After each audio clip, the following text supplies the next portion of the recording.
मैं सुचित्रा दीक्षित आपके सामने एक नया वीडियो लेके आई हूँ जिसका विषय है छोटे बच्चों की समस्याएं। आज के नए युग में जो नए बच्चे हैं, जो नए पेरेंट्स हैं, उनकी एक समस्या हमेशा बनी रहती है कि उनके बच्चे बात नहीं मानते हैं, उनके बच्चे पढ़ाई नहीं करते हैं, उनके बच्चे होमवर्क नहीं करते हैं और कोई भी बात सुनते नहीं है। हम 4-4 बार आवाज दे रहे हैं, बच्चे सुन नहीं रहे हैं। ये एक आम समस्या है सभी पेरेंट्स की। जब पेरेंट्स मीटिंग में जाइए तो देखिए सब पेरेंट्स आपस में यही बात करते हैं, मेरा बच्चा तो ये नहीं करता, मेरा बच्चा तो ये नहीं करता। आज मैं आपके सामने अपने वीडियो के जरिए से आपको ये बताना चाहती हूँ कि इन समस्याओं से हमें कैसे बचना चाहिए। हमें सबसे पहले ये देखना चाहिए कहीं ऐसा तो नहीं कि मुझ में कोई कमी हो सकता है पेरेंट्स की ही तरफ से कोई ऐसी मिस्टेक हो रही हो जिससे बच्चे की समस्या को नहीं समझ पा रहे हो। इसके लिए आपको सबसे पहले ये करना चाहिए कि अगर आपको बच्चे से कोई काम कहना है, छोटे बच्चों की बात हो रही है, जैसे 12 साल 13 साल तक के बच्चे की या 14 साल तक के बच्चे की, अगर बच्चे से कोई काम कहना है तो हमेशा बच्चे के पास जाके कहिए, हमेशा बच्चे को अपने पास बुला के धीरे से कहिए कि बेटा ये काम करना है। अगर आपने आवाज देके 2 बार कहा कि जोर से कि ये काम तुम्हें करना है या ये काम कर लो, तो बच्चा कभी भी ध्यान नहीं देगा।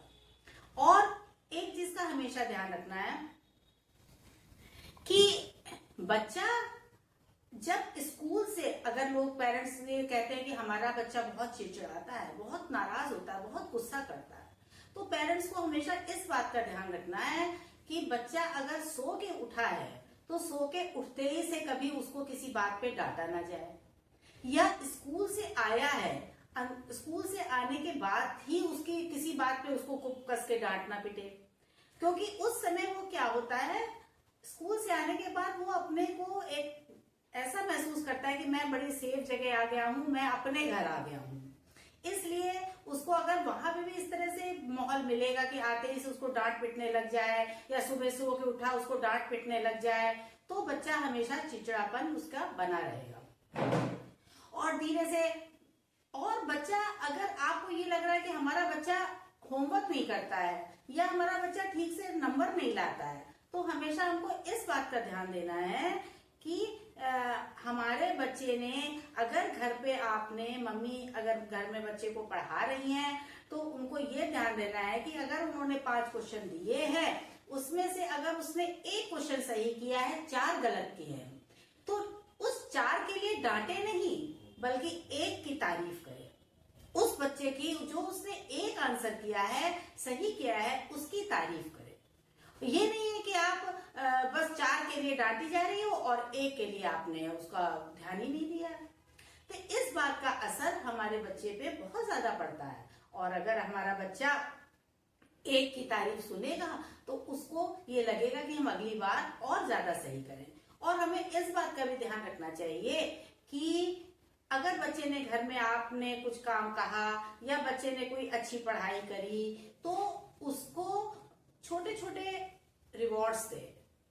जैसे आप कुछ चॉकलेट ले आइए, और आज हमारे बच्चे ने ये काम किया, आज उसको हम ये चॉकलेट देते हैं। आज हमारे बच्चे ने ये काम किया, आज उसके लिए एक अच्छा सा खाना बनाते हैं। कोई छोटे छोटे उनको रिवॉर्ड्स दीजिए। बच्चे उसमें बहुत खुश होते हैं और उनको ये लगता है कि हम ऐसा करेंगे तो हमें मम्मी गिफ्ट देंगी।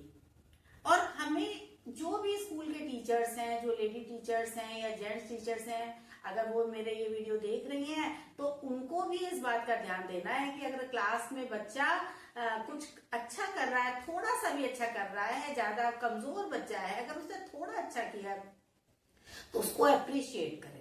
सब बच्चों के बीच में उसको अप्रिशिएट करें।